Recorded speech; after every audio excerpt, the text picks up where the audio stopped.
बहुत समय पहले की बात है। एक गांव में राजू नाम का आदमी रहता था। वो मटके बनाया करता था।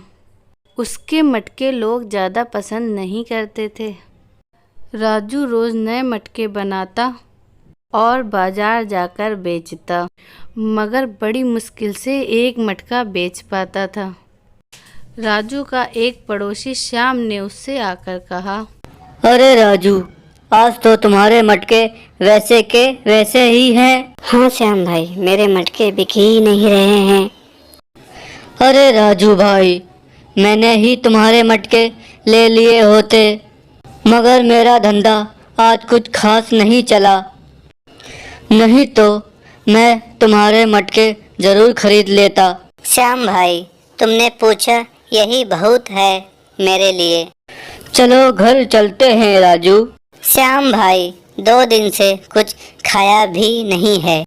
इस जालिम पेट के लिए कुछ ना कुछ तो बेचना पड़ेगा। हाँ भाई, तुम बेचो, मैं चलता हूँ। ऐसा कहकर श्याम चला गया। अब राजू मटका बेचने लगा। थोड़ी देर में एक औरत और एक बच्ची राजू के पास आकर पूछने लगी, अरे भाई, ये छोटा वाला मटका कितने का है? बहन, ये वाला 50 रुपए का है। घर जाने का समय हो गया है, तो कुछ कम करके आप दे दो। मटके उतने अच्छे नहीं हैं।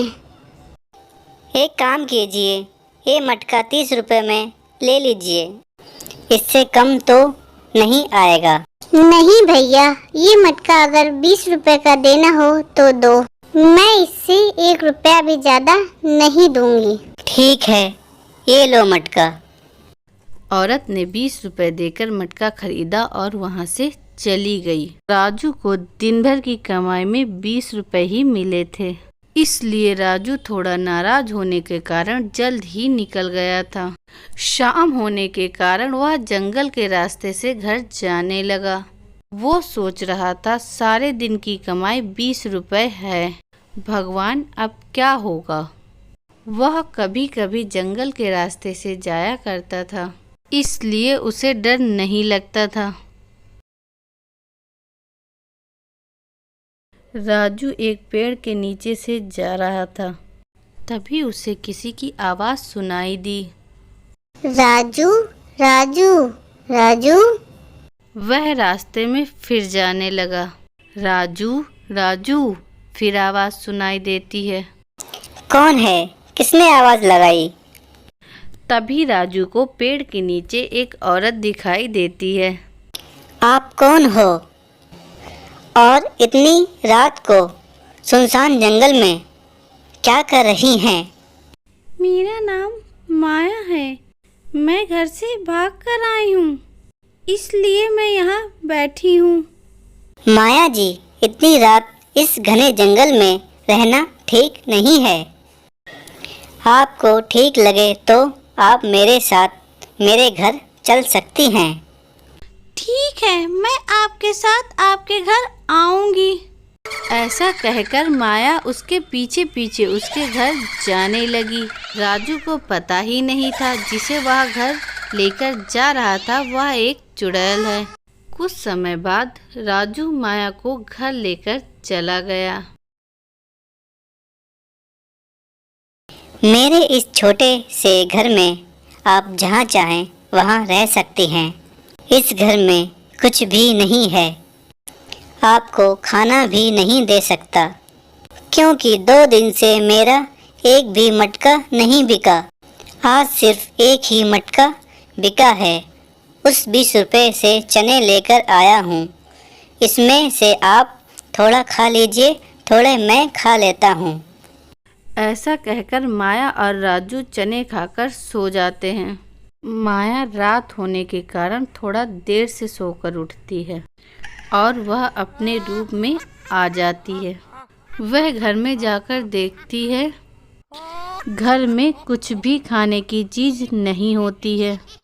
वो 2 डिब्बों में अपने जादू से कुछ सामान भर देती है और घर से बाहर जाकर वह अपने जादू से बहुत सुंदर मटके बनाती है।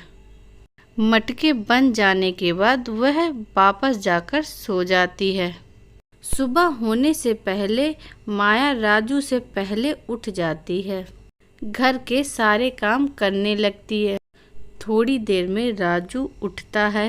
वह बाहर मिट्टी के मटके देखकर बहुत खुश हो जाता है। कितने सुंदर मटके बनाए, मैंने तो आज तक इतने सुंदर मटके नहीं बनाए। राजू जी, मटके अच्छे लगे, मैंने बनाए हैं, बहुत सुंदर मटके हैं।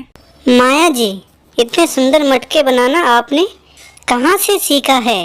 राजू जी, मैं घर में मटके बनाया करती थी। चलो मैं इसे बाजार में बेचकर आता हूँ, तब तक तुम कहीं मत जाना।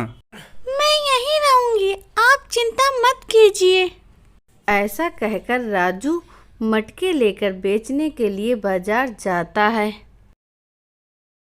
उसके पास इतने सुंदर मटके देखकर लोग आश्चर्यचकित हो जाते हैं और उसके पास आकर लोग मटके खरीदने लगते हैं। उस दिन राजू अच्छी कमाई कर लेता है। घर पर आते ही राजू माया को राशन देता है। पर घर में कुछ राशन तो था, मैंने उससे खाना बना लिया। राजू सोचने लगता है कि घर पर तो खाने को कुछ भी नहीं था।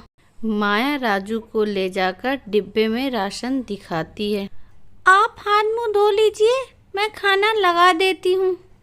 राजू खाना खाकर माया के खाने की काफ़ी तारीफ करता है। राजू के खाने के बाद माया भी खाना खा लेती है। शाम सुबह बाजार में राजू को नए नए मटके लाता देख कहता है, इतने सुंदर मटके राजू कहाँ से लाता है? जरूर दाल में कुछ काला है। और वह सोचने लगता है कि इस बात का पता करना पड़ेगा। शाम रात में राजू के घर के बाहर सो जाता है। आधी रात में राजू को कुछ शब्द सुनाई देते हैं। शाम राजू के घर से बाहर झांककर देखता है कि चुड़ैल अपने जादू से नए नए मटके बना रही है और श्याम डर जाता है और वहाँ से भागकर अपने घर चला जाता है।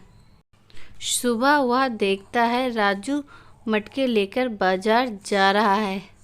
श्याम गांव के मुखिया को सब कुछ बता देता है। मुखिया और गांव के लोग बाबा के पास जाकर उस चुड़ैल के बारे में सब कुछ बता देते हैं। बाबा सबको लेकर राजू के घर पर जाते हैं और उस औरत से कहते हैं कि तुम कौन हो? औरत कहती है, मेरे ऊपर एक चुड़ैल का साया है। जिस दिन मेरी शादी होगी उस दिन वह चुड़ैल मेरा शरीर छोड़ देगी और मैं उस दिन उस चुड़ैल से आज़ाद हो जाऊंगी। तभी बाबा माया और राजू की शादी करा देते हैं और माया उस चुड़ैल से आज़ाद हो जाती है।